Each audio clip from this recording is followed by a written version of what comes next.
مرشدا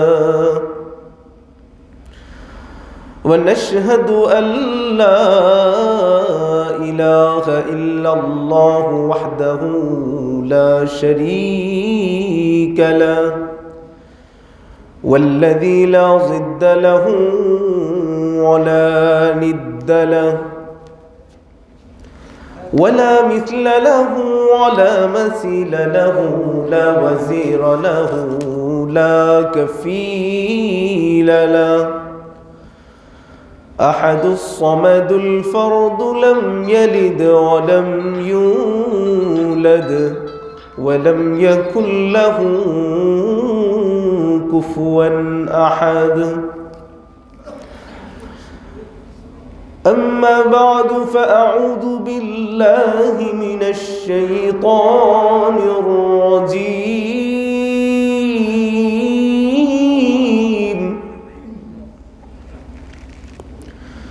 بسم الله الرحمن الرحيم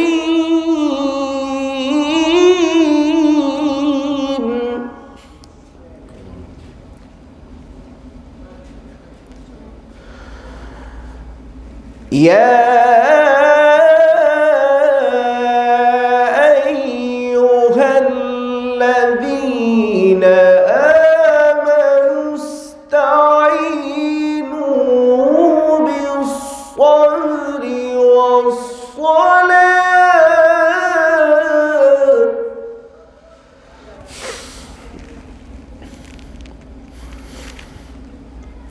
إن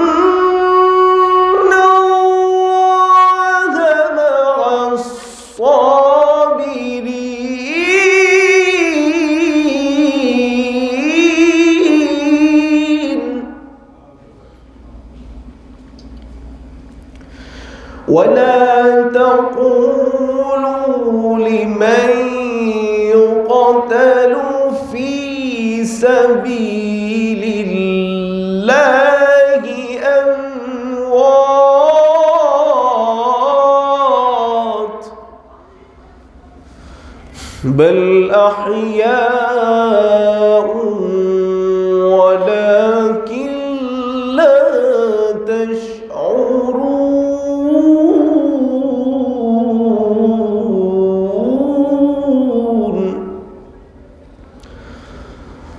وقال النبي صلى الله عليه وسلم تركت فيكم أمرين لن تضلوا ما تمسكتم بهما كتاب الله وسنة رسوله أو كما قال النبي صلى الله عليه وسلم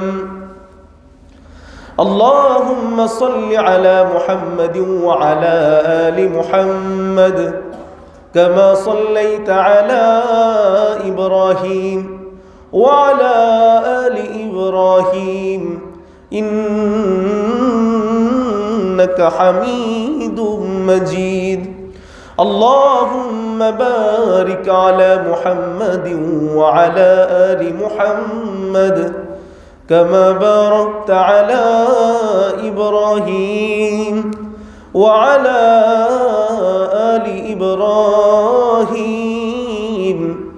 إنك حميد مجيد ভোলা সরকার বাড়ি জামে মসজিদের উন্নতিকল্পে আয়োজিত আজকের মাহফিলের সম্মানিত সভাপতি, সম্মানিত প্রধান অতিথি, সম্মানিত উদ্বোধক, পৃষ্ঠপোষক, আজকের মাহফিলের সম্মানিত সুবিজ্ঞ উপস্থাপক, অত্র মসজিদের সম্মানিত খতিব শেখ মৌলানা আবুল হোসেন, আজকের মাহফিলের সম্মানিত প্রধান বক্তা শেখ ডক্টর ইমামউদ্দিন বিন আব্দুল বাসির ফাইজুল ইসলাম গজ্জালি, উপস্থিত হযরত উলামায়ে কেরাম, সম্মানিত মুরব্বিয়ান ইজম, তারুণ্যের উচ্ছ্বাস, আগামী দিনের ভবিষ্যৎ, দেশ গড়ার কারিগর আমার যুবক ভাইয়েরা, পর্দার আড়াল থেকে শুনছেন বহু গুণে গুণান্বিতা আবেদা সালেহা সম্মানিত মা ও বোনেরা, কচিকাচা ছোট্ট বন্ধুরা, আমরা আল্লাহ তাবারক ওয়া তাআলার কাছে লাখো কোটি শুকরিয়া আদায় করি যে মহান রব্বুল আলামিন, মহান রব্বুল ইজ্জত ওয়াল জালাল আজকে আমাদেরকে বর্তমান প্যান্ডেমিক সিচুয়েশনে, এই পরিস্থিতির মধ্যেও এই মাহফিলের আয়োজন করার ব্যবস্থা আল্লাহ রব্বুল আলামিন করে দিয়েছেন। সেজন্য আমরা আমাদের অন্তরের অন্তঃস্থল থেকে হৃদয় নিংড়ানো, প্রাণ উজাড় করা ভালোবাসা এবং মহাব্বতের আমিজ মিশিয়ে আকাশ বাতাস মুখরিত করে সমস্বরে, উচ্চ আওয়াজে, বুলন্দ আওয়াজে, বজ্র ইনাদে সকলেই বলুন আলহামদুলিল্লাহ। লাখো কোটি দুরুদ ও সালাম পেশ করি মানবতার মুক্তির দিশারি, উম্মতের কান্ডারি মুহাম্মদুর রাসূলুল্লাহ সাল্লাল্লাহু আলাইহি ওয়াসাল্লামের প্রতি। আল্লাহুম্মা সাল্লি আলাইহি, আল্লাহুম্মা বারিক আলাইহি। সম্মানিত হাজিরিন, সময় সংক্ষিপ্ততার কারণে আমি আপনাদের সামনে একটি গুরুত্বপূর্ণ বিষয় নিয়ে আলোচনা করার ইচ্ছা পোষণ করেছিলাম। তথাপিও আমি সর্বোচ্চ চেষ্টা করব ইনশাআল্লাহ আপনাদেরকে সেই বিষয়টা উপলব্ধি করানোর জন্য। আমি আজকে আপনাদের সামনে আলোচনা করব। আমার আলোচনার বিষয়বস্তু হচ্ছে আল্লাহ রাব্বুল আলামিনের ইনসাফ, আল্লাহ রাব্বুল আলামিনের ন্যায় বিচার। আল্লাহ রাব্বুল আলামিন কোথায় আমাদেরকে ন্যায় বিচার করেন, কিভাবে করেন, এবং আল্লাহ রাব্বুল আলামিন কোরআনুল কারীমে বহু জায়গায় বলেছেন যে আল্লাহ হচ্ছেন সবচেয়ে বড় ন্যায় বিচারক, যিনি বিচার দিনের মালিক, মালিক ইয়াউমিদ্দিন। তথাপিও আমরা দুনিয়ার জীবনে দেখতে পাই কেউ ধনী, কেউ গরিব, কেউ জন্ম থেকে অন্ধ, কেউ জন্ম থেকে এমন এমন রোগে আক্রান্ত, আবার কেউ ব্লাড ক্যান্সারে আক্রান্ত, কেউ আবার সুস্থ সবল, কেউ হাজার কোটি টাকার মালিক, আবার কেউ হতদরিদ্র, রাস্তার পথের ভিখারি। এই যে তারতম্য, তাহলে আল্লাহ রাব্বুল আলামিন ইনসাফটা কোথায় করলেন? অথচ আল্লাহর চাইতে বড় ইনসাফওয়ালা ন্যায় বিচারক আর কেউ নেই। তথাপিও আল্লাহ রাব্বুল আলামিন মানুষকে এই রকম বৈষম্য কেন করলেন? এর কারণটা কি? এই বিষয়গুলো আজকে আমরা জানার চেষ্টা করব ইনশাআল্লাহ। ওমা তৌফিক ইল্লা বিল্লাহ। সম্মানিত হাজিরিন, যেই তিনটি জায়গার মধ্যে যদি জায়গা ফাঁক রাখা হয় তাহলে সেই জায়গায় শয়তান প্রবেশ করে। আপনারা সকলেই জানেন যে নামাজের মাঝখানে যদি দুজনের মাঝখানে কাতারে ফাঁকা জায়গা থাকে তাহলে সেখানে শয়তান প্রবেশ করে। আর কোনো মাহফিলে যদি ফাঁকা জায়গা থাকে তাহলে সেই জায়গায় শয়তান প্রবেশ করে। এজন্য আপনাদের সকলকে অনুরোধ করছি, আপনারা ফাঁকা জায়গা একেবারে সামনে এসে পড়ুন, পিছনে ফাঁকা থাক, তাহলে শয়তান বেজার হবে।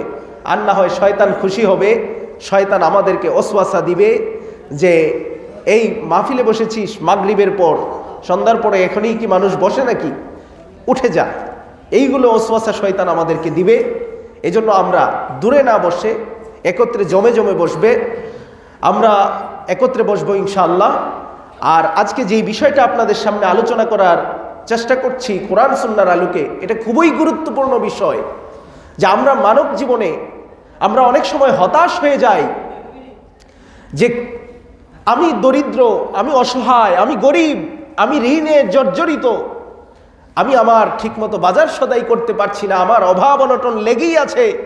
ওই যে জন্মের পর থেকে যে আমার বাবাকে দেখছি অভাব অনটন, আমারও অভাব অনটন চলছেই, অভাব আর আমার জীবন থেকে দূর হলো না।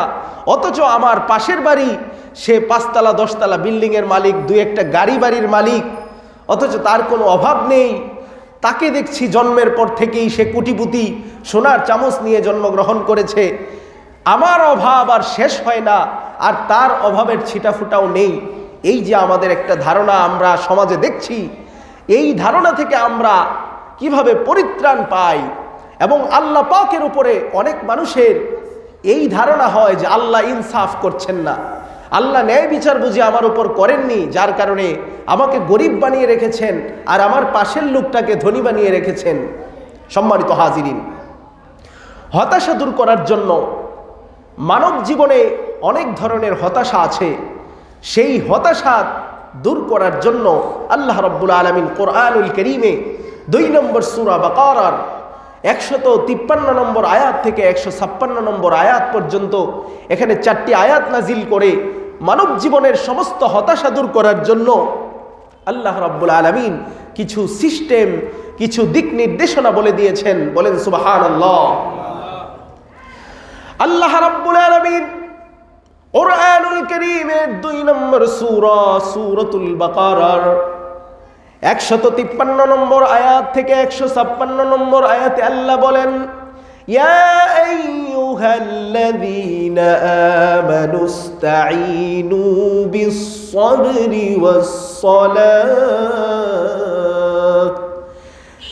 ও বিলিভার্স, ডিয়ার বিলিভার্স, ওহে যারা ঈমান এনেছো, যারা ঈমানদার, তোমরা আল্লাহর কাছে সাহায্য চাও। যখনই তুমি কোনো বিপদে পড়বে, মুসিবতে পড়বে, আচ্ছা বলেন তো দেখি, পৃথিবীতে এমন কোনো একজন মানুষ কি দেখাতে পারবেন যেই ব্যক্তি বলবে যে আমি জীবনেও কোনোদিন কোনো বিপদে পড়িনি? এরকম মানুষ আছে নাকি? কোনো না কোনো বিপদ আপনার জীবনে এসেছে কখনো না কখনো। কেউ বলতে পারবে না যে আমার জীবনে কোনো বিপদ আপদ মুসিবত কিছুই নেই। কখনো না কখনো জীবনের কোনো একটা পরিস্থিতিতে হয়তো বিপদ আপদ মুসিবতে আমরা পড়েছি। সম্মানিত হাজিরিন, আল্লাহ রাব্বুল আলামিন আমাদেরকে বিপদ আপদে ফেলেন। কেন ফেলেন? সূরা বাকারার 154 নম্বর আয়াতে আল্লাহ বলেন, ওয়ালানাবলুওয়ান্নাকুম বিশাইইন মিনাল খাউফি ওয়াল জু'i ওয়া নাকসিম মিনাল আমওয়ালি ওয়াল আনফুসি ওয়াথ থামারাত ওয়া বাশশিরিস সাবিরিন। জোরে বলুন আল্লাহু আকবার। আল্লাহ রাব্বুল আলামিন বলছেন, তোমাদেরকে আমি পরীক্ষা করব বিশাইইম মিনাল খাউফি, 4টা জিনিস দ্বারা তোমাদেরকে আমি পরীক্ষা করব। তোমাদেরকে এই 4টা জিনিস দ্বারা পরীক্ষার মাধ্যমে আমি তোমাদেরকে বিজয় অর্জন করাবো। তোমাদের জন্য আমি সুসংবাদ দিব। এই 4টা পরীক্ষায় যারা উত্তীর্ণ হবে তাদের জন্য রয়েছে পুরস্কার। পুরস্কারের কথা আল্লাহ রাব্বুল আলামিন ঘোষণা দিলেন কোরআনুল কারীমের 18 নম্বর সূরা কাহফের 107 নম্বর আয়াতে আল্লাহ বলেন, জান্নাতুল ফিরদাউসি নুজুলা ইন্নাল্লাযীনা আমানু ওয়া আমিলুস সালিহাতি কানাত লাহুম জান্নাতুল ফিরদাউসি নুজুলা। নিশ্চয়ই যারা ঈমান আনে ও সৎ কাজ করে তাদের জন্য রয়েছে জান্নাতুল ফিরদাউস। চিৎকার দিয়ে বলুন সুবহানাল্লাহ। সম্মানিত হাজিরিন, আজকে আমরা দেখি আমাদের চতুর্পার্শ্বে মানুষ নানা ধরনের বিপদ আপদ মুসিবতে পেরেশানিতে আছে, বিভিন্ন সমস্যায় আছে। কাউকে 1000 কোটি টাকার মালিক বানিয়েছেন, কাউকে হতদরিদ্র বানিয়েছেন। তাহলে আল্লাহ পাকের ইনসাফ কোথায় গেল? আল্লাহ পাক তো ইনসাফওয়ালা, ন্যায় বিচারক। আল্লাহ তো কাউকে কষ্ট দিবেন, কাউকে আরাম দিবেন, এটা কেমনে? আল্লাহ পাকের ইনসাফটা কোথায়? আল্লাহ পাকের ইনসাফ এখানে নয়। একজন মানুষ সকাল থেকে সন্ধ্যা পর্যন্ত কঠোর পরিশ্রম করে, সারাদিন খেতে খামারে কাজ করে, সারাদিন দোকানদারি করে, পান বিক্রি করে, ঠেলাগাড়ি চালায়, রিক্সা চালায়, ভ্যান চালায়, অটো চালায়, বাস চালায়, টেম্পো চালায়, বিভিন্ন ধরনের গাড়ি চালায়, সিএনজি চালায়, প্রচুর পরিশ্রম করে, রোদের মধ্যে বৃষ্টির মধ্যে ভিজে রিক্সা চালায়, খেতে মাঠে কাজ করে, রাজমিস্ত্রির কাজ করে, কাঠমিস্ত্রির কাজ করে, বিভিন্ন ধরনের কষ্টের পরিশ্রমের কাজ করে যখন সারাদিন, সন্ধ্যার পরে যখন বাসায় গিয়ে ঘুমাতে যায়, আর একজন ধনী মানুষ সে 1000 কোটি টাকার মালিক, তেমন কোনো পরিশ্রম নেই। সকাল থেকে সন্ধ্যা পর্যন্ত সেই ব্যক্তিটা এসির রুমে 1 কোটি 2 কোটি 3 কোটি টাকার গাড়ি দিয়ে ঘুরে এসি রুমের মধ্যে থাকে, তার কোনো কষ্ট নাই, ভোগ বিলাসের সীমা নাই। সেই ব্যক্তিটাকেও আল্লাহ বানিয়েছেন, সৃষ্টি করেছেন। আবার যে হতদরিদ্র গরিব মানুষ কষ্ট করে দিন যাপন করে, সেই ব্যক্তিটাকেও আল্লাহ সৃষ্টি করেছেন, আল্লাহ বানিয়েছেন।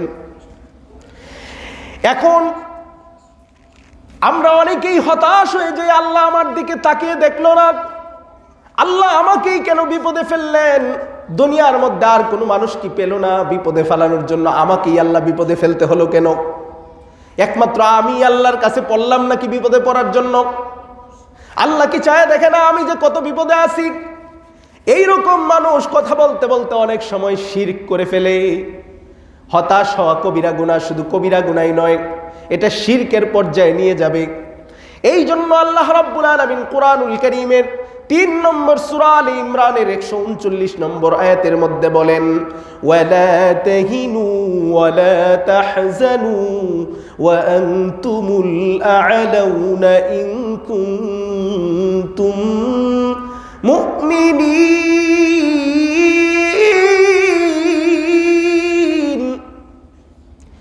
If you can be real mu'min, you have nothing to be frustrated, nothing to be afraid. Allah says the Holy Quran, chapter number 3, verse number 139. আল্লাহ রাব্বুল আলামিন আমাদেরকে জানিয়ে দিলেন, তোমার জন্য কোনো ভয় নেই, তোমার হতাশ হওয়ার, তোমার চিন্তিত হওয়ার কোনো কারণ নেই। তবে শর্ত হলো, if you can be real মুমিন, যদি তুমি সত্যিকারের মুমিন হতে পারো, যদি তুমি মুত্তাকি হতে পারো, তাহলে তোমার জন্য কোনো ভয় নেই, তোমার চিন্তিত হওয়ার কোনো কারণ নেই। শর্ত হচ্ছে তোমার মুমিন হতে হবে। এখন আল্লাহ রাব্বুল আলামিন একজনকে হতদরিদ্র, একজনকে ধনী মানুষ বানিয়েছেন, এর মধ্যে বৈষম্য তৈরি করলেন কেন? কারণ হলো গিয়ে পৃথিবীতে সমস্ত মানুষকেই অভাব নামক জিনিসটা দান করে দিয়েছেন।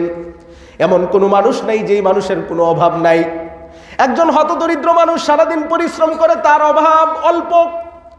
আপনি 10,000 টাকা আপনার ঋণ, 5,000 টাকা 1,000 টাকা আপনার ঋণ, এই ঋণ দিতে পারছেন না, আপনার অভাব মাত্র 1-2,000, 10,000, 5,000 টাকা। আর যে কিনা 1000 কোটি টাকার মালিক, তার ঋণের পরিমাণ হচ্ছে 10 লক্ষ টাকা, 50 লক্ষ, 1 কোটি, 2 কোটি, 5 কোটি টাকা। যে যেমন তার ঋণের পরিমাণও তেমন, যে যেই রকম তার অভাবও সেই রকম। আপনার পাঞ্জাবি একটা ছিঁড়া, আপনার শার্টটা ছিঁড়া, প্যান্টটা ছিঁড়া, ঠিক মতো কাপড় বানাতে পারছেন না, আপনি ঋণ পরিশোধ করতে পারছেন না, আপনার অভাবটা ছোট। আরেকজন 1000 কোটি টাকার মালিক, তার এই ব্যাংকে 5 কোটি টাকা ঋণ, ওই ব্যাংকে 10 কোটি টাকা ঋণ, এদিক দিয়ে গাড়ি বাড়ি সবই আছে, কিন্তু তার ঋণের বোঝা এত বেশি যে আমরা কল্পনাও করতে পারবো না। সকাল থেকে সন্ধ্যা পর্যন্ত একজন গরিব মানুষ, রিক্সা চালক, ভ্যান চালক, সারাদিন পরিশ্রম করে বাড়িতে গিয়ে সন্ধ্যাবেলায় তার স্ত্রীর হাতে 2 মুঠো ডাল ভাত খেয়ে সে শুইতে দেরি হয়, খাওয়া শেষ করে সে শুইতে দেরি হয়, ইটের মতো শক্ত বালিশের মধ্যে সে শুইতে দেরি হয়, তার ঘুম আসতে দেরি হয় না, নাকের শব্দে টাকের ইঞ্জিন ফেল হয়ে যায়। আবার 1000 কোটি টাকার মালিক, সে সারা রাত তার ঘুম আসে না, টেনশনে এসির নিচে থাকে, কিন্তু তারপরেও তার পিঠটা ঘামে ভিজে যায়। এর কারণ হলো গিয়ে তার টেনশন। আমার পার্শ্ববর্তী বন্ধু, সে তো 10টা গার্মেন্টসের মালিক, আমি তো এখনো 5টা গার্মেন্টসের মালিকও হতে পারলাম না, এই টেনশনে তার ঘুম আসে না। আমার কাছে অমুক ব্যাংকে 5 কোটি টাকা 10 কোটি টাকা ঋণ পায়, এগুলো কবে দিব, কেমনে চুরি করা যাবে, এই চিন্তা ফিকির করতেছে। এই জন্য তার টেনশনে কোনো ঘুম আসে না। এই ব্যক্তিকে আল্লাহ রাব্বুল আলামিন টেনশন দিয়ে তার ঘুমকে হারাম করে দিলেন। আর একজন হতদরিদ্র গরিব মানুষ সারাদিন পরিশ্রম করেছে, ঘরের মধ্যে এসে শক্ত বালিশের মধ্যে শুইতে দেরি হয়, ঘুম আসতে দেরি হয় না, তার তেমন কোনো টেনশন নাই। গরিব মানুষকে আল্লাহ টেনশন মুক্ত দিয়েছেন, আর ধনী মানুষকে আল্লাহ টেনশন যুক্ত করে দিয়েছেন। তোমাকে আমি ধন সম্পদ দিয়েছি ঠিকই, কিন্তু তোমাকে আমি শান্তি দেই নাই।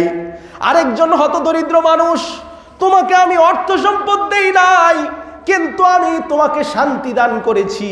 সুতরাং আল্লাহ পাক রব্বুল আলামিন ইনসাফ করেন শান্তি এবং অর্থের মধ্যে। একজনকে অর্থ দিয়ে শান্তি, একজনকে অর্থ দিয়েছেন, আরেকজনকে শান্তি দিয়েছেন, দুইজনকে দুইটা নিয়ামত দান করে আল্লাহ পাক ব্যালেন্স করে দিয়েছেন। বলেন সুবহানাল্লাহ। এই জন্য হতাশ হওয়ার কিছুই নেই। আমার ঘর বাড়ি নাই, আমার গাড়ি বাড়ি নাই, কোনো সমস্যা নাই। দুনিয়ার জীবনে আমি 40, 50, 60, 70, 80 বছর, 100 বছর, এর বেশি তো আর বাঁচবো না। সুতরাং এই জীবনে যদি কোনো রকম কষ্ট করে জীবন যাপন করে যেতে পারি, ঈমান আমল নিয়ে যদি কবরে যেতে পারি, তাহলে আমার জন্য ওয়েট করছে জান্নাত। আর যদি আমার শান শৌকত ভোগ বিলাসের কোনো অভাব নাই, অর্থ সম্পদের কোনো অভাব নাই, এত কিছু থাকার পরেও আমি যদি আল্লাহকে, আল্লাহর রাসূলকে চিনতে না পারি, ঈমান আমল নিয়ে কবরে না যেতে পারি, তাহলে আমার এই শান শৌকত জুলুস সব কিছু ব্যর্থ হয়ে যাবে। আল্লাহ পাক রব্বুল আলামিন যখন মানব জাতির ভাগ্যকে লিপিবদ্ধ করেন, মানব জাতি সৃষ্টি করার আরো 50,000 বছর পূর্বে আল্লাহ রব্বুল আলামিন মানুষের ভাগ্য লিপিবদ্ধ করলেন। হাদিসে কুদসির মধ্যে আল্লাহ রব্বুল আলামিন বলেন, মানব জাতির তার ভাগ্যকে আরো 50,000 বছর আগে আল্লাহ পাক রব্বুল আলামিন সৃষ্টি করলেন। 50,000 বছর আগে সৃষ্টি করার পরে আল্লাহ পাক রব্বুল আলামিন ফেরেশতাকে বলেন, ও ফেরেশতা লেখো। এবার ফেরেশতা বলে, আল্লাহ কি লিখব? আল্লাহ বলেন, ও ফেরেশতা লেখো, অমুক বান্দার মাসে ইনকাম হবে 10,000 টাকা, 12,000 টাকা। আল্লাহ লিখলাম। এবার আল্লাহ বলেন, ও ফেরেশতা লেখো, অমুক ব্যক্তি প্রতিদিন পোলাও আর খুরমা খাবে। এবার ফেরেশতা আল্লাহকে প্রশ্ন করে, আল্লাহ এই লোকের বেতন থাকবে মাত্র 10 থেকে 12,000 টাকা, এই লোক কেমনে প্রতিদিন পোলাও আর খুরমা খাবে? এটা কেমনে সম্ভব? এবার আল্লাহ বলেন, ও ফেরেশতা লেখো, তাকে আমি 5 স্টার হোটেলের বাবুর্চি বানায় দিব। 5 স্টার হোটেলের বাবুর্চি, উন্নত মানের রেস্টুরেন্টের বাবুর্চিরা তো পোলাও আর খুরমাই খায়, ঠিক কিনা বলেন? এবার আল্লাহ ফেরেশতাকে বলে, ও ফেরেশতা লেখো। ফেরেশতা বলে, আল্লাহ কি লিখবো? আল্লাহ বলেন, ও ফেরেশতা লেখো, অমুকের বেতন হবে 15 থেকে 20,000 টাকা। আল্লাহ লিখলাম। এবার লেখো, সে চলবে 2 থেকে 3 কোটি টাকা দামের মার্সিডিজ ব্র্যান্ডের গাড়ি দিয়ে চলবে। এবার ফেরেশতা আল্লাহকে প্রশ্ন করে, আল্লাহ এটা কেমনে সম্ভব? তার বেতন হবে 15 থেকে 20,000, সে কেমনে মার্সিডিজ ব্র্যান্ডের 2-2.5 কোটি টাকা দামের গাড়ি দিয়ে কেমনে চলাফেরা করবে? এবার আল্লাহ বলেন, ও ফেরেশতা লেখো, তাকে আমি এই মার্সিডিজ ব্র্যান্ডের গাড়ির ড্রাইভার বানায় দেব। ড্রাইভাররা তো কোটি কোটি টাকা দামের গাড়ি দিয়েই চলে, ঠিক কিনা? এবার আল্লাহ ফেরেশতাকে বলে, ও ফেরেশতা লেখো। ফেরেশতা বলে, আল্লাহ কি লিখবো? আল্লাহ বলেন, ফেরেশতা লেখো, অমুক বান্দাকে আমি 10,000 কোটি টাকার মালিক বানাবো। এবার ফেরেশতা লেখলো। আল্লাহ বলেন, ও ফেরেশতা এবার লেখো, তাকে প্রতিদিন খাবার দিব মাত্র 2টা রুটি বা 1টা রুটি। সকালবেলা চিনি ছাড়া 1 কাপ চা দিয়ে অথবা একটু সামান্য সবজি দিয়ে 1 কাপ 1টা রুটি খাবে। রাত্রেবেলা শুধুমাত্র জাউ খাবে, দুপুরে শুধু শশা খাবে, আর কিছুই খেতে পারবে না। এবার ফেরেশতা বলে, আল্লাহ এটা কেমনে সম্ভব? আল্লাহ বলেন, ও ফেরেশতা লেখো, তাকে 1000 কোটি টাকার মালিক বানাবো, কিন্তু তাকে এমন একটা রোগ দিয়ে দিব, সে সারাদিন রুটি একটা জাউ ছাড়া আর কিছুই সে খেতে পারবে না। আল্লাহ পাক রব্বুল আলামিন কেমন ইনসাফওয়ালা, আল্লাহ পাক কেমন ন্যায় বিচারক। একজনকে 1000 কোটি টাকার মালিক বানালেন, কিন্তু ভোগ করার সুযোগ নাই, অসুখ বিসুখে ভরপুর। আরেকজনকে আল্লাহ অর্থ সম্পদ কিছুই দেন নাই, তাকে গরিব বানিয়েছেন ঠিকই, কিন্তু তার মুখে রুচির কোনো অভাব নাই, সারা বছরে কোনো অসুখ বিসুখ নাই, 10 টাকা বছরে লাগে না চিকিৎসকের পিছনে। আরেকজন কোটিপতি, 1000 কোটি টাকার মালিক, তার টেনশনের একটা ওষুধ, ডায়াবেটিসের ওষুধ, অমুকের ওষুধ, তমুকের ওষুধ, ওষুধ খেতে খেতে হার্ট দুর্বল, চলতে ফিরতে পারে না, হাঁটতে পারে না, বসতে পারে না, বুক ধরফর করে। এরকম রোগীর সংখ্যা আছে না নাই? আল্লাহ পাক রব্বুল আলামিন এখানে ব্যালেন্স করে দিয়েছেন, ইনসাফ করে দিয়েছেন। একজনকে কোটিপতি বানিয়েছেন, তার শান্তি নাই, তার ঘুম নাই। আরেকজনকে দরিদ্র বানিয়েছেন, তার ঘুমের কোনো অভাব নাই, শান্তির কোনো শেষ নাই। এই জন্য আল্লাহ কোরআনুল কারীমে সূরাতুল ইনশিরাহ, সূরাতুন নাসরের মধ্যে আল্লাহ রাব্বুল আলামিন 4-5 নম্বর আয়াতে বলেন, একই কথা আল্লাহ দুইবার বললেন, ইন্না মাআল উসরি ইউসরা ফাইন্না মাআল উসরি ইউসরান ইন্না মাআল উসরি ইউসরা। আল্লাহ বলেন, অতঃপর নিশ্চয়ই কষ্টের পর শান্তি রয়েছে। আবার আল্লাহ বলেন, কষ্টের পর শান্তি রয়েছে। আল্লাহ পাক একটা কথা একবার বললেই যথেষ্ট, কিন্তু পাশাপাশি দুইবার কেন বললেন? গুরুত্ব বোঝানোর জন্য বললেন।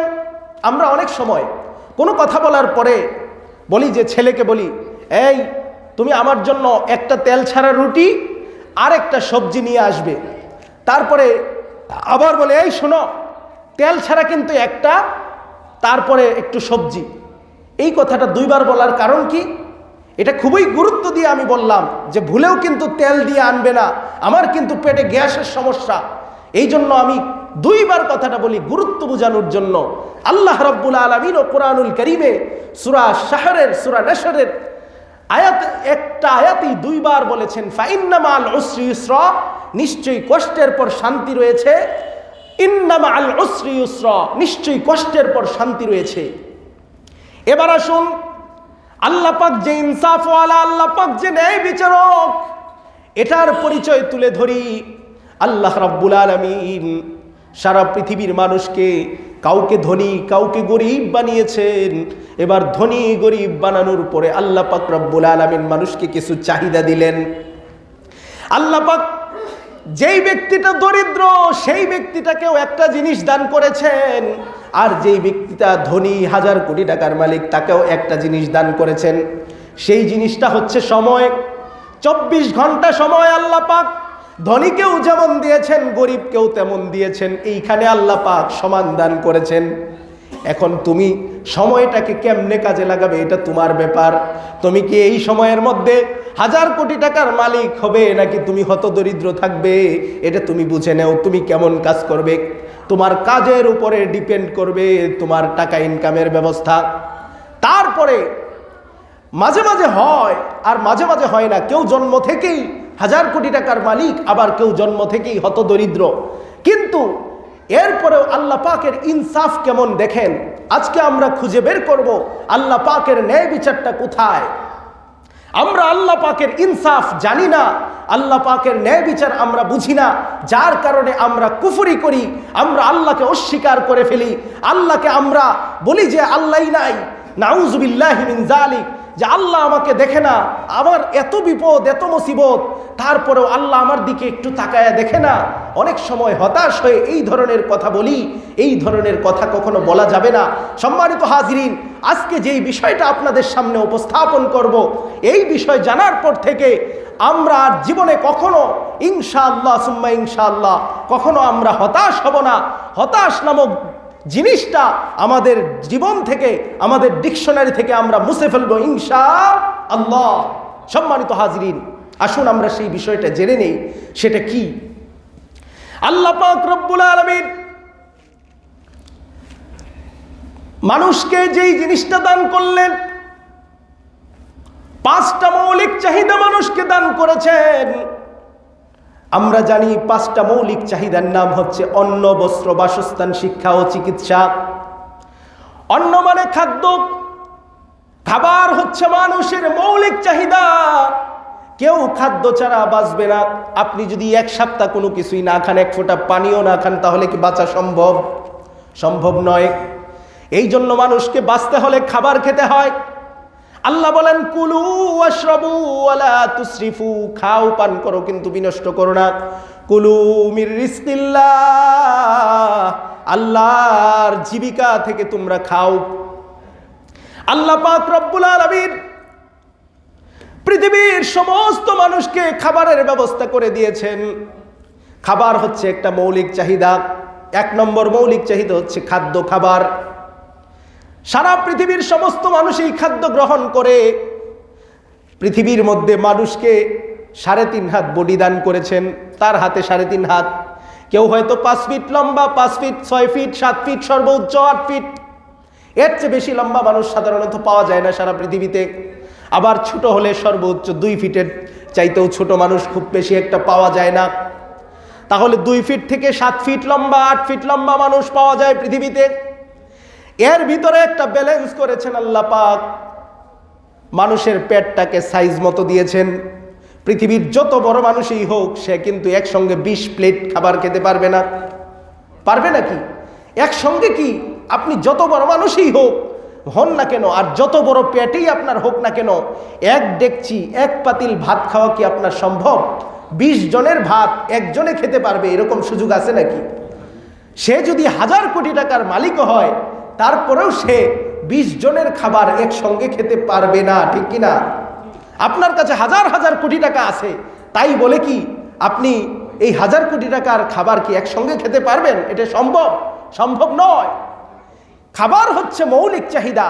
একজন হতদরিদ্র মানুষ, তার পেট যত ছোটই হোক না কেন, সে যত বড়ই হোক না কেন, সে 20 প্লেটের বেশি খাবার খেতে পারবে না, এটা সম্ভব নয়। 10 প্লেটের বেশি খাবার খেতে পারবে না। ধনীও যেমন যতটুকু পরিমাণ একটা নির্দিষ্ট পরিমাণ খাবার খেয়ে বেঁচে থাকে, আবার হতদরিদ্র একজন ভিখারি, সেও এই সামান্য পরিমাণ খাবার খেয়ে বেঁচে থাকে। বেঁচে থাকার জন্য খাবার প্রয়োজন, আর এই খাবারটা আল্লাহ পাক রব্বুল আলামিন মানুষকে ব্যালেন্স করে দিয়েছেন। একটা লিমিটেড, একটা পরিমাণ মতো খাবার সে খেতে পারবে। আপনার 1000 কোটি টাকার মালিক হয়েছেন, যার কারণে আপনার খাবারটা হয়তো পোলাও, খুরমা, বিরিয়ানি আপনি খেতে পারবেন, কিন্তু খাবারের পরিমাণ কিন্তু 1 প্লেট, 2 প্লেট, 3 প্লেটই হবে, এর চাইতে বেশি আপনি খেতে পারবেন না। আবার যে হতদরিদ্র, সে হয়তো পান্তা ভাত, তারপরে কোনো রকম সামান্য কম দামি খাবার খাবে, কিন্তু সেও 2-3 প্লেটের বেশি খেতে পারবে না। এখানে খাদ্য হচ্ছে মৌলিক চাহিদা, আর এই মৌলিক চাহিদা আল্লাহ পাক পূরণ করেন। মানুষের, পৃথিবীর সমস্ত মানুষকে সমান পরিমাণ দিয়ে আল্লাহ পাক ব্যালেন্স করে দিয়েছেন। চিৎকার দিয়ে বলেন সুবহানাল্লাহ। আমরা বুঝতে পারলাম মানুষের মৌলিক চাহিদা হচ্ছে খাবার, আর খাবারটাকে সারা পৃথিবীর সমস্ত মানুষ সমানভাবে খায়। 2 নম্বর মৌলিক চাহিদা হচ্ছে পোশাক, বস্ত্র। আপনি 1000 কোটি টাকার মালিক থাকলেই আপনি 10টা পোশাক একসঙ্গে পরতে পারবেন না। পোশাক একটা পরে পাল্টিয়ে আরেকটা পরতে হবে। 10টা পোশাক কি কেউ পরবে নাকি? 20টা পোশাক কি একসঙ্গে পরা সম্ভব? যে আপনি চিন্তা করলেন যে আমার টাকা পয়সার কোনো অভাব নেই, 20টা পোশাক, 30টা পোশাক আপনি বানালেন, একসঙ্গে আপনার গায়ে জড়িয়ে ফেলবেন, 20টা পোশাক পরা কি সম্ভব নয়। আবার হতদরিদ্র একজন মানুষ ছিঁড়াফাড়া কাপড় পরে থাকে, সেই ব্যক্তি তার একটা কাপড় পরলেই তার সতর ঢাকা হয়ে যায়, ঠিক কিনা বলেন? সুতরাং একজন গরিব মানুষও একটা পোশাক পরে, একজন কোটিপতি মানুষও একটা পোশাকেই পরে। তাহলে আল্লাহ পাক রব্বুল আলামিন মৌলিক চাহিদাটাকে, এখানেও 2 নম্বর মৌলিক চাহিদা হচ্ছে পোশাক, বস্ত্র, সেই জায়গায় আল্লাহ পাক সমান করে দিয়েছেন। চিৎকার দিয়ে বলেন সুবহানাল্লাহ। 3 নম্বর মানুষের মৌলিক চাহিদা বাসস্থান। যেই জায়গায় মানুষ ঘুমায়, বসবাস করে থাকে, সেই জায়গাটা আপনি 1000 কোটি টাকার মালিক, যার কারণে আপনার বাসাটা বানিয়েছেন ডুপ্লেক্স, আপনার বাসাটা বানিয়েছেন, আপনি 40-50টা রুম বানিয়েছেন ঘরের ভিতরে, বাসার ভিতরে। আপনি কি এক রাতের মধ্যে আপনি 40টা রুমে একসঙ্গে ঘুমাতে পারবেন? আপনার ঘুমানোর জন্য 3.5 হাত জায়গাই দরকার, একটা খাট হলেই আপনার জন্য যথেষ্ট। আপনি বানিয়েছেন 40-50টা কক্ষ, রুম, কিন্তু একসঙ্গে আপনি 40-50টা রুমে আপনি ঘুমানোর কোনো সুযোগ নেই। আবার একজন হতদরিদ্র, যার কোনো শোয়ার ব্যবস্থা নেই, ঘর বাড়ি নেই, রেল লাইনে শুয়ে থাকে, হতদরিদ্র মানুষ সনের ঘরে, টিনের ঘরে, বেড়ার ঘরে শুয়ে থাকে, সেই ব্যক্তিটারও 3.5 হাত জায়গা লাগে ঘুমানোর জন্য। সুতরাং এই যে বাসস্থান, বসবাস করার জন্য যেই জায়গা, সেই জায়গা আল্লাহ পাক রব্বুল আলামিন মানুষের মৌলিক চাহিদাকে ব্যালেন্স করে দিয়েছেন, তারও সেই সমপরিমাণ জায়গাই লাগে, এর চেয়ে বেশি কম বেশি হয় না। বলেন সুবহানাল্লাহ। 4 নম্বর মানুষের মৌলিক চাহিদা হলো শিক্ষা, লেখাপড়া, শিক্ষা। একজন মানুষকে আল্লাহ পাক, একজন হতদরিদ্র মানুষকে যেই ব্রেন দান করেছেন, বুদ্ধি দান করেছেন, একজন 1000 কোটি টাকার মালিক, তাকেও যেই ব্রেইন দান করেছেন, তারা যদি একসঙ্গে একই ক্লাসে ক্লাস 1 থেকে মাস্টার্স পর্যন্ত পড়ালেখা করে, তাদের জ্ঞান কিন্তু সমানই হবে। একই বই তারা পড়বে, একই জ্ঞান তাদের হবে। সে কোটিপতি বলে, 1000 কোটি টাকার মালিক বলে তার পৃথিবীর সমস্ত জ্ঞান তার মধ্যে থাকবে, আরেকজন হতদরিদ্র মানুষ বলে তার কোনো জ্ঞানই থাকবে না। বিষয়টা কি এমন? এমন নয়। এখানেও জ্ঞান বুদ্ধিবিদ্যা অর্জন করার জন্য, এলেম অর্জন করার জন্য, পড়ালেখা করার জন্য, শিক্ষা গ্রহণ করার জন্য তাদের উভয়কেই আল্লাহ পাক রব্বুল আলামিন সমান করে দিয়েছেন। বলেন সুবহানাল্লাহ। ধনীকেও যেমন দিয়েছেন, গরিবকেও তেমন দিয়েছেন। এখানেও আল্লাহ পাক ব্যালেন্স করে দিয়েছেন, সমান করে দিয়েছেন। 5 নম্বর মানুষের মৌলিক চাহিদা হলো, সেটা হচ্ছে গিয়ে চিকিৎসা। একজন 1000 কোটি টাকার মালিক, সে সিঙ্গাপুর আমেরিকার পাবেলু হাসপাতালে ভর্তি হয়েছে চিকিৎসার জন্য। অসুস্থ হয়েছে, 1000 কোটি টাকা খরচ করে সে চিকিৎসা করে সে সুস্থ হয়ে বাড়ি ফিরে এসেছে। আর একজন হতদরিদ্র মানুষ, তার চিকিৎসা করার টাকা পয়সা নাই, সরকারি হাসপাতালে ভর্তি হয়ে সেও সুস্থ হয়ে বাড়িতে ফিরেছে। তাহলে একজন 1000 কোটি টাকার মালিক, সে হয়তো টাকা পয়সা অনেক খরচ করেছে, তার প্রয়োজন হচ্ছে চিকিৎসা নেওয়া, সে চিকিৎসা করে সুস্থ হয়ে বাড়িতে ফিরে এসেছে, কোটি টাকা খরচ করতে পারে। আবার একজন হতদরিদ্র, টাকা পয়সা নেই, সেও চিকিৎসা করে সুস্থ হয়ে বাড়িতে ফিরে এসেছে। সুতরাং এখানে চিকিৎসা হচ্ছে মানুষের মৌলিক চাহিদা, আর সেই মৌলিক চাহিদাটা দুজনকেই আল্লাহ পাক পূরণ করিয়েছেন সমান তালে। এই জন্য আল্লাহ পাক এই মৌলিক চাহিদাগুলোকে পৃথিবীর সমস্ত মানবমণ্ডলীকে সমান করে দিয়েছেন। চিৎকার দেয়া বলেন সুবহানাল্লাহ। তাহলে সম্মানিত হাজিরিন, আজকে আমরা যে জিনিসটা বুঝলাম যে মানুষের মৌলিক চাহিদা হচ্ছে 5টি: খাদ্য, বস্ত্র, বাসস্থান, শিক্ষা ও চিকিৎসা। এই 5টা মৌলিক চাহিদাকে আল্লাহ পাক রব্বুল আলামিন সমানভাবে পৃথিবীর সমস্ত মানুষকে, যে ধনী যে গরিব, কে গরিব কে ধনী, এগুলোকে আল্লাহ পাক ডিভাইডেশন করেননি, ক্লাসিফিকেশন করেননি, এগুলোকে আল্লাহ পাক রব্বুল আলামিন সমান করে দিয়েছেন। আর এই মৌলিক চাহিদাগুলোর মধ্যে আল্লাহ পাক রব্বুল আলামিন ইনসাফ করেছেন। সুতরাং এই কথা বলার কোনো সুযোগ নেই আল্লাহ তুমি আমাকে দাওনি আর তুমি অমুককে দিয়েছ। আল্লাহ পাক সবাইকে মূল জিনিস যেটা, সেই জিনিসটা সমান দিয়েছেন। আমাদের মূল জিনিস ইবাদতের মধ্যে মূল হচ্ছে সালাত। 5 ওয়াক্ত সালাত সকলের জন্য ফরজ। যে ধনী তার জন্যও ফরজ, যে গরিব তার জন্যও ফরজ। রমজান মাসের 1 মাস রোজা রাখা ধনী এবং গরিব সকলের জন্যই ফরজ। এবং হজ করা, এটা শুধু ধনী মানুষের জন্য ফরজ। যাকাত দেওয়া, এটা শুধু ধনী মানুষের জন্য ফরজ। আল্লাহ পাক রব্বুল আলামিন এই যে মৌলিক জিনিসগুলো, এগুলো আল্লাহ পাক ব্যালেন্স করে দিয়েছেন। যেই জিনিসটা করা সম্ভব, এটা আল্লাহ পাক রব্বুল আলামিন প্রত্যেককেই ব্যালেন্স করে, সমান করে, তাল মিলিয়ে একসঙ্গে করে দিয়েছেন। আর যেটার ব্যালেন্সের দরকার নেই, সেই জায়গায় আল্লাহ আকাশ জমিন তারতম্য করেছেন।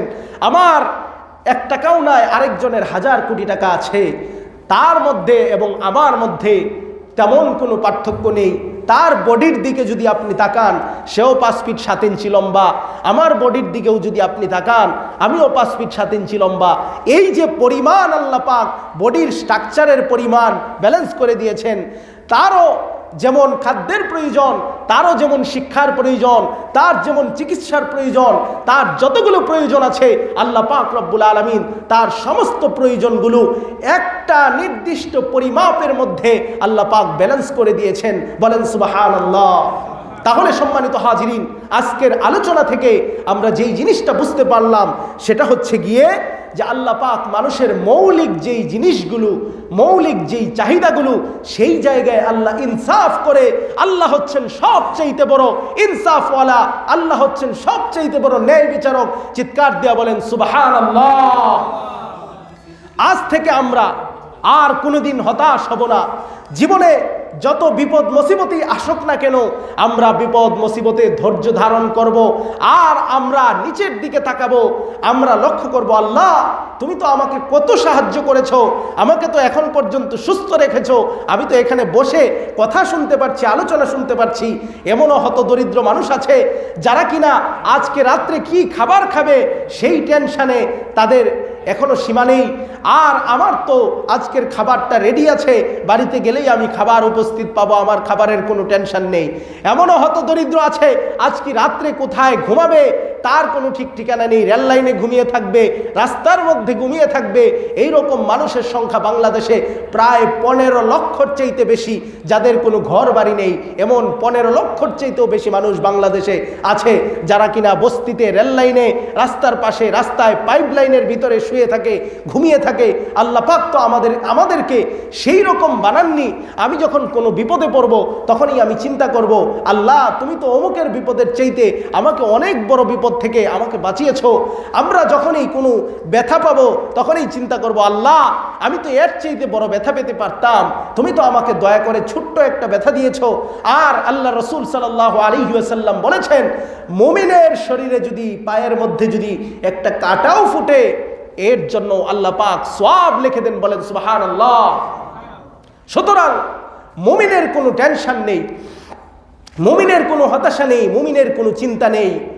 আর মুমিন হতে হলে আল্লাহ পাক রব্বুল আলামিন 10 নম্বর সূরা ইউনূসের 62 নম্বর আয়াতে বলেন, আলা ইন্না আউলিয়া আল্লাহি লা খাউফুন আলাইহিম ওয়া লা হুম ইয়াহজানুন। আল্লাহ পাক রব্বুল আলামিন বলেন, যারা আল্লাহর বন্ধু, যারা আল্লাহকে ভালোবাসে, যারা আল্লাহর নিকটবর্তী হয়, আল্লাহকে যারা অনেক ভালোবাসে, তারা হচ্ছে আল্লাহর বন্ধু। আর আল্লাহর বন্ধু যারা হতে পারে তাদের জন্য ওয়ালা খাউফুন আলাইহিম, তাদের জন্য কোনো ভয় নেই, ওয়ালা হুম ইয়াহজানুন, তাদের কোনো চিন্তাও নেই।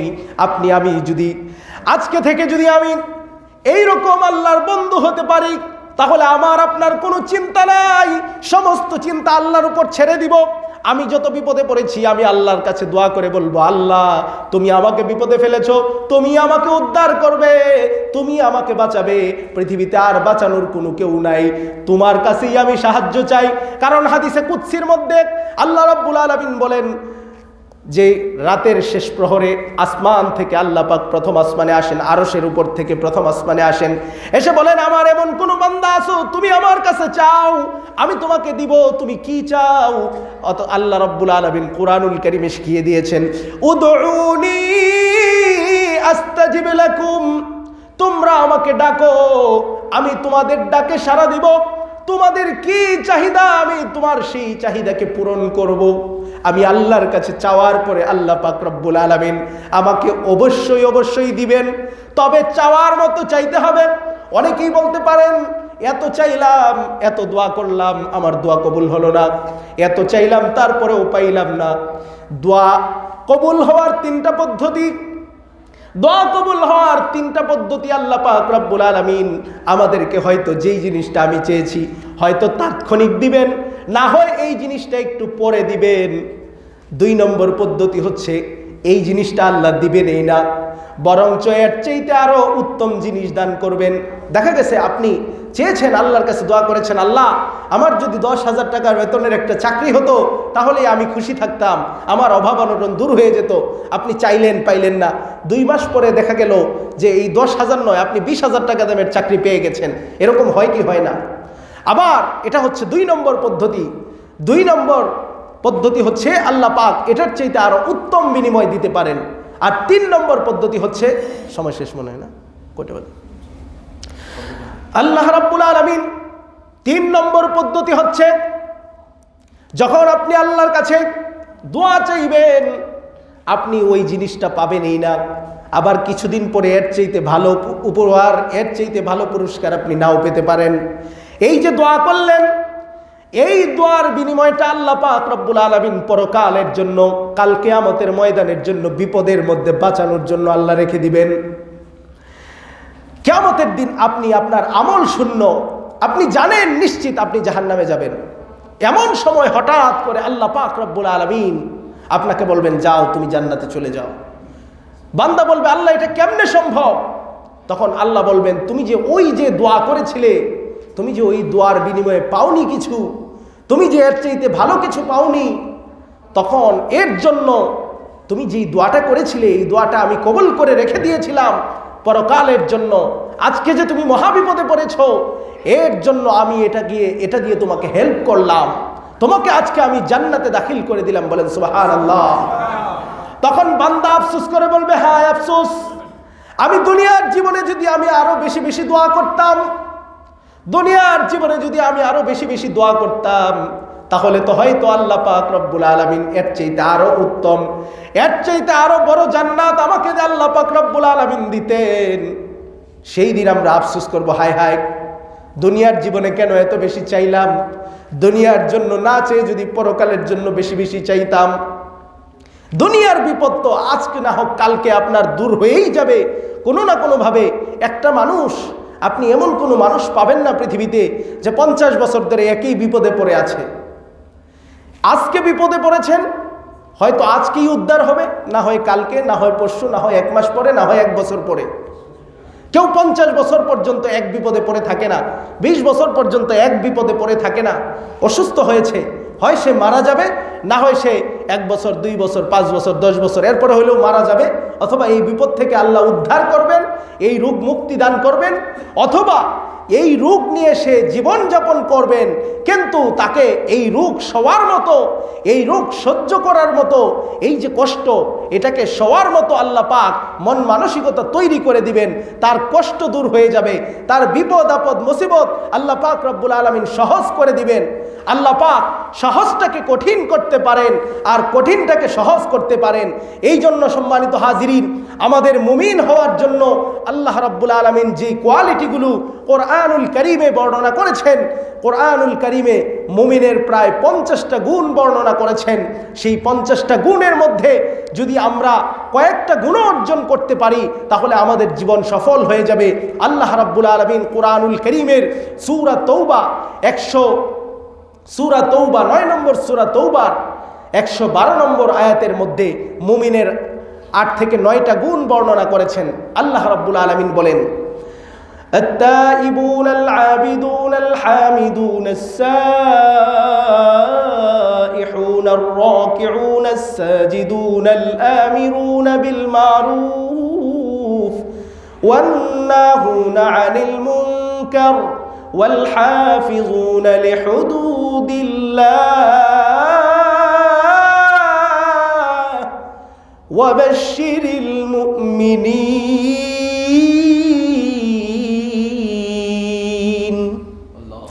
আল্লাহ পাক রব্বুল আলামিন সূরা তওবা 9 নম্বর সূরার 112 নম্বর আয়াতে প্রায় 9টা গুণ বর্ণনা করেছেন। 1 নম্বর বলেন, আত-তাইবুন, নিশ্চয়ই মুমিনরা তওবাকারী হবে। পৃথিবীর যত মানুষই আছে না কেন, এমন কোনো মানুষ নাই যেই মানুষ জীবনে কোনো গুনাহ করে নাই। আছে নাকি এমন? জীবনে কোনো দিন কোনো গুনাহ করে নাই। নবী রাসূল ছাড়া, কিছু সাহাবী ছাড়া এমন কোনো মানুষ পৃথিবীতে নাই যে জীবনে কোনো দিন কোনো গুনাহ করে নাই। পৃথিবীতে সমস্ত মানুষই কোনো না কোনো গুনাহ কখনো না কখনো করেছে, ভুলে হোক, জেনে হোক, অজান্তে হোক। আল্লাহ পাক রব্বুল আলামিন, রাসূলুল্লাহ সাল্লাল্লাহু আলাইহি ওয়াসাল্লাম বলেন, কুল্লু বানি আদম খাত্তাউন, সমস্ত বনি আদমই পাপী।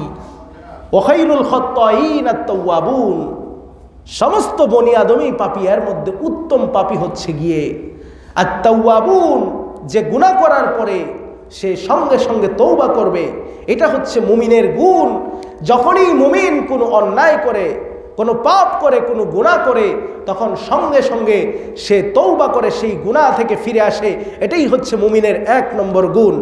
আল্লাহ রাব্বুল আলামিন বলেন, আত-তাইবুন, যখন এই মুমিন কোনো গুনাহ করবে, তখন এই মুমিন সঙ্গে সঙ্গে সেই গুনাহ থেকে ফিরে আসবে, সঙ্গে সঙ্গেই সেই গুনাহ থেকে সে তওবা করবে। আল্লাহ, আমি এই গুনাহ করেছি, আর জীবনে কোনোদিন করব না। এই পাপ করেছি, অন্যায় করেছি, আর কোনোদিন যেন আমার মাধ্যমে এই গুনাহ না হয়, এই পাপ যেন আমার মাধ্যমে আর কোনোদিন না হয়। আল্লাহ পাকের কাছে সে কায়মনোবাক্যে অন্তর থেকে ভালোবাসা নিয়ে, আবেগ নিয়ে সে আল্লাহর কাছে বলবে, আল্লাহ আমাকে মাফ করে দাও, আমি তওবা করছি, এই কাজ আর আমি কোনোদিন করব না। আমি কাউকে কোনোদিন ঠকাবো না, আমি কারো সঙ্গে মিথ্যা বলবো না, আমি কারো সঙ্গে জালিয়াতি করব না। আল্লাহ পাক রব্বুল আলামিন তার তওবা কবুল করে নেবেন। 2 নম্বর হচ্ছে আল আবিদুন, সে ইবাদতকারী হবে, সে নামাজ রোজা হজ যাকাত করবে, পাশাপাশি আরো নফল অনেক ইবাদত করবে, সদকা করবে, দান সদকা করবে, আল্লাহর রাস্তায় সে তার জীবনকে উৎসর্গ করে দিবে, তার সন্তানদেরকে কোরআন হাদিস শিখাবে, সে দ্বীনের জ্ঞান অর্জন করবে, ভালো যত কাজ আছে সবগুলা করবে। এটা হচ্ছে মুমিনের 2 নম্বর গুণ। আল আবিদুন, সে ইবাদতকারী হবে। 3 নম্বর হচ্ছে আল হামিদুন, আল্লাহ পাকের প্রশংসা আদায় করবে। 4 নম্বর মুমিনের গুণ হচ্ছে আল হামিদুন আস-সাইহুন, সে রোজা রাখবে, রমজানের রোজা ছাড়াও মাঝে মাঝে নফল রোজা রাখবে, সোমবারে বৃহস্পতিবারে রোজা রাখবে, মাসে আইয়ামে বীজের 3টা রোজা রাখবে, 13, 14, 15, আরবি মাসের হিজরি মাসের 13, 14, 15 3টা রোজা রাখবে। তারপরে আরো মুহররমের রোজা রাখবে, আরো বিভিন্ন রোজা রাখবে, শাওয়ালের 6টা রোজা রাখবে, এইগুলো রাখবে। এটা হচ্ছে মুমিনের 4 নম্বর গুণ। আল হামিদুন আস-সাইহুন আর-রাকিউন আস-সাজিদুন, সে রুকুকারী হবে, অর্থাৎ নামাজ জামাতের সাথে পড়বে। আস-সাজিদুন, সে সিজদা আদায় করবে, বেশি বেশি সিজদা লম্বা করবে। আস-সাজিদুন 7 নম্বর গুণ হচ্ছে আল আমিরুনা বিল মারুফ, সে সৎ কাজের আদেশ দিবে, ভালো কাজের আদেশ দিবে। ওয়ান নাহুনা আনিল মুনকার, সে অসৎ কাজের নিষেধ করবে, অন্যায় কাজ যেখানেই হবে সেখানেই বাধা দিবে। মান রাআ মিনকুম, রাসূল বলেছেন, মান রাআ মিনকুম মুনকারান ফালইগাইরহু বিয়াদি ফাইন লাম ইস্তাতি' ফাবিলিসানিহি ফাইন লাম ইস্তাতি' ফাবিকলবিহি ওয়া যালিকা দাফুল ঈমান। যখন তুমি অন্যায় কাজ তোমার সামনে দেখবে, তখন তুমি হাতের দ্বারা প্রতিহত করবে, অর্থাৎ ক্ষমতার দ্বারা প্রতিহত করবে। 2 নম্বরে, তোমার সম্ভব না হলে, তুমি যদি অক্ষম হও, তাহলে তোমার ভাষার দ্বারা, মুখের দ্বারা, বক্তৃতার দ্বারা তুমি এটাকে প্রতিহত করবে, বাধা দিবে। তাও যদি তুমি সক্ষম না হও, তাহলে অন্তরে ঘৃণা করা মানে হচ্ছে অন্তরে তুমি এটাকে পরিবর্তন করার জন্য পরিকল্পনার মাধ্যমে তুমি এটাকে এগিয়ে নিয়ে যাবে, এটাকে বন্ধ করার চেষ্টা করবে। তাহলে মুমিনের 8 নম্বর গুণ হচ্ছে গিয়ে ওয়ান্নাহুনা আনিল মুনকার। আর এই 8টা গুণের পরে আল্লাহ পাক লাস্ট যেই গুণটা বলেছেন, ওয়ান্নাহুনা আনিল মুনকার ওয়াল হাফিজুনা লিহুদুদিল্লাহ, এই যে 8টা পদ্ধতি আছে, 8টা গুণ আছে, এই গুণগুলো অর্জন করলে আল্লাহর দুনিয়ার যত সীমারেখা আছে, আল্লাহর বিধানের যত সীমারেখা আছে, যত মানদণ্ড আছে, কোরআন হাদিসের যত নির্দেশনা আছে, এইগুলো যদি কেউ মেনে চলে, তাহলে আল্লাহ পাক রব্বুল আলামিন বলেন ওয়াল হাফিজুনা লিহুদুদিল্লাহ, আল্লাহর সীমারেখাকে যে সংরক্ষণ করবে, এটা হচ্ছে মুমিনের 9 নম্বর গুণ।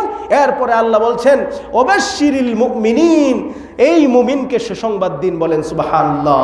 তাহলে আমরা মুমিন হতে চাই কি চাই না? সম্মানিত হাজিরিন, আমি এই সংক্ষিপ্ত সময়ে আপনাদের সামনে আল্লাহর যে ইনসাফ, আল্লাহর যে ন্যায় বিচার, এই সম্পর্কে আপনাদের সামনে কোরআন এবং সহিহ হাদিসের আলোকে আলোচনা উপস্থাপন করার চেষ্টা করলাম। আল্লাহ পাক রব্বুল আলামিন আজকে যে আলোচনা করেছি, এই আলোচনার উপর আমাকে আপনাদের সকলকে বুঝার এবং আমল করার তৌফিক দান করুন, আমিন।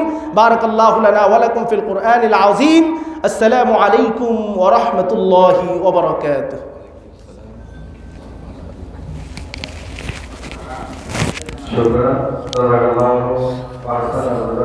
সম্মানিত উপস্থিতি, আমরা সুন্দর আলোচনা শুনতেছি।